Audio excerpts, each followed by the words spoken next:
Hello दोस्तों, नमस्कार। एक बार फिर से स्वागत है आपका चाणक्य ग्रुप ऑफ इकोनॉमिक्स में। दोस्तों, यूजीसी नेट जीआरएफ क्वालिफाई करने के लिए सबसे बड़ी स्ट्रेटजी है कि पीवाईक्यूज को समझना, क्वेश्चन पेपर को एनालिसिस करना और क्वेश्चंस किस टाइप से पूछे जा रहे हैं उसको एनालिसिस करना। तो इस बार हम लोग 6 ऐसे टाइप्स के क्वेश्चन डिस्कस करेंगे जो यूजीसी नेट एग्जाम में अभी नया पैटर्न आ गया है। तो नए पैटर्न से 6 किस किस टाइप के क्वेश्चन हो सकते हैं ये हम लोग डिस्कस करेंगे। अपकमिंग एग्जाम में डेफिनेटली इस टाइप के ही क्वेश्चन बनेंगे, यहां से नहीं बनेगा तो और कहां से बनेगा ना। चलिए देखते हैं वो 6 टाइप्स कौन कौन से हैं। बहुत बड़ी स्ट्रेटजी है ये कि क्वेश्चन पेपर को एनालिसिस करना। पीवाईक्यूज तो आपने किए ही होंगे, हम लोग अभी पीवाईक्यूज भी करते रहते हैं हमेशा। सबसे पहली जो इसमें कैटेगरी है वो है कैटेगरी डायरेक्ट क्वेश्चंस की। अब यूजीसी ने डायरेक्ट क्वेश्चंस की जो नंबर्स हैं वो कम कर दिया। डायरेक्ट क्वेश्चन मतलब जिनका आंसर बिल्कुल एक ही आंसर होता है जिनका, ठीक है, ये है डायरेक्ट क्वेश्चन।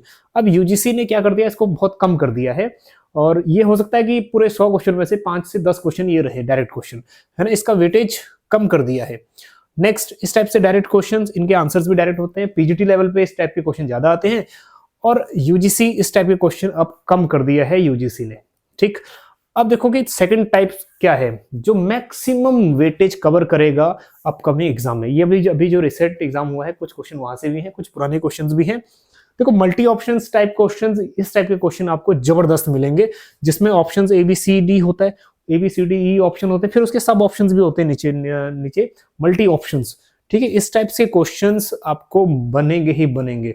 कितने क्वेश्चंस, अगर हम पिछले क्वेश्चन को एनालिसिस करें ना आपका यूजीसी नेट जून 2025 को, तो उसी में कम से कम यही सेम पैटर्न से क्वेश्चन 20 से 25 या 30 क्वेश्चन तक बने हुए हैं, ठीक है। मल्टी, इसमें क्या होता है, एक तो आपको सब्जेक्ट कंटेंट नॉलेज ज्यादा चाहिए, दूसरी बात यह है इसमें कुछ गैस वर्क भी चल जाता है, ठीक है, एलिमिनेशन मेथड यूज करके। तो ये इजी भी है और वही ना वही आपका अगर कॉन्सेप्ट क्लियर नहीं है तो कॉम्प्लिकेटेड भी है एंड टाइम टेकिंग है, ये बात याद रखिएगा आप, है ना। टाइम भी सबसे ज्यादा इसी में लगता है मैच करने में।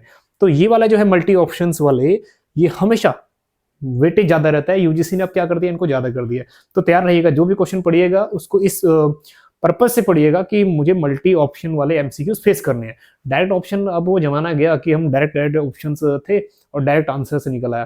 पीजीटी में होता है अभी भी, बट यूजीसी नेट जीआरएफ लेना है तो जीआरएफ के लिए मल्टी ऑप्शंस की तैयारी करनी पड़ेगी, ठीक है। देखो, पिछले भी कई सालों से, अभी कई सालों से, दैट मींस 2-3 सालों से ये ज्यादा बढ़ गए हैं, लेकिन पहले डायरेक्ट आते थे, अब इस टाइप के क्वेश्चन बन रहे हैं।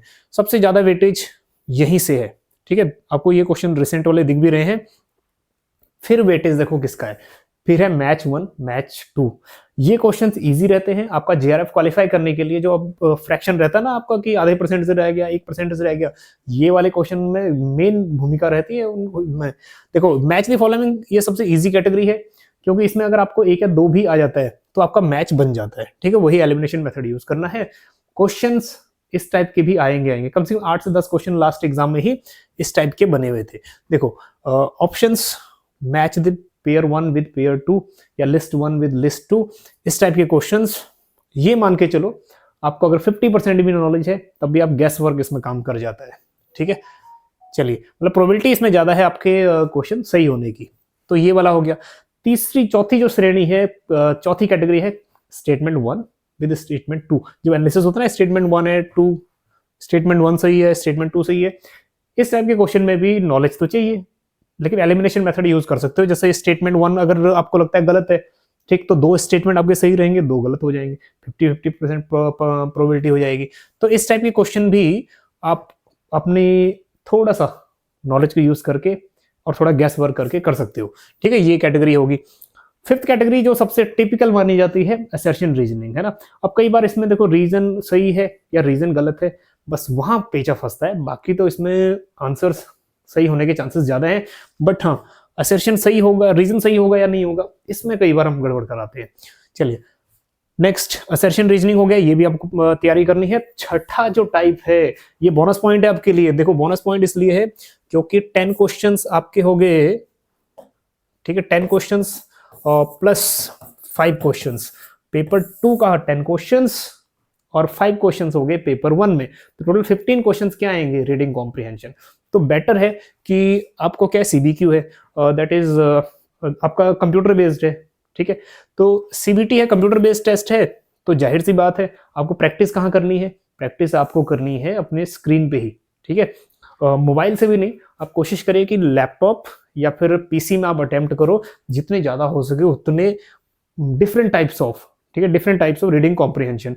रीडिंग कॉम्प्रिहेंशन इकोनॉमिक्स में क्या कर रहा है, देखो डाटा दे रहा है इकोनॉमिक्स में, उस डाटा के नीचे देखो अगर आपको फॉर्मूला बताया है वगैरह जीडीपी कैलकुलेट करने का, ठीक है, जीडीपी टू एनडीपी बदलने का, तो ईजी है आपके लिए। तो इस टाइप से कुछ कॉन्सेप्ट दे रहा है। और नेक्स्ट अपकमिंग एग्जाम में याद रखिएगा, प्रोबेबिलिटी से क्वेश्चन आए हैं तो आ सकते हैं, नेक्स्ट नैश इक्विलिब्रियम से क्वेश्चन बने हैं पीछे, वो भी आ सकते हैं। और डेड वेट लॉस से एक आपको डायग्राम दे देगा, डायग्राम से क्वेश्चन पूछ लेगा। तो इस टाइप के लिए मेंटली प्रिपेयर्ड रहना है कि अगर यूजीसी नेट जेआरएफ क्वालिफाई करना है तो ये 6 जो कैटेगरीज हमने डिस्कस की ये माइंड में रखनी है, ठीक है। आई होप कि वीडियो थोड़ा सा हेल्पफुल होगा। अगर यूजीसी नेट जेआरएफ की तैयारी कर रहे हो सीरियसली, तो सीरियस लीजिएगा, पीवाईक्यूज को आसानी से अपने नोट्स बना लीजिए, या पीवाईक्यूज की अगर ये सॉल्व कर लीजिए, या अगर जहां से भी डाउनलोड होते हैं वहां कर लीजिए, अपने माइंडिंग करके उनको वहीं सॉल्व करिए, क्योंकि पीवाईक्यूज का मेन रोल रहता है आपके नेट और जेआरएफ क्वालिफाई करने के लिए। चलिए, आज के शॉर्ट वीडियो में इतना ही। अब मिलते हैं आपको नेक्स्ट किसी एक नेक्स्ट टॉपिक के साथ। बने रहिएगा चाणक्य ग्रुप ऑफ इकोनॉमिक्स के साथ। Thank you so much.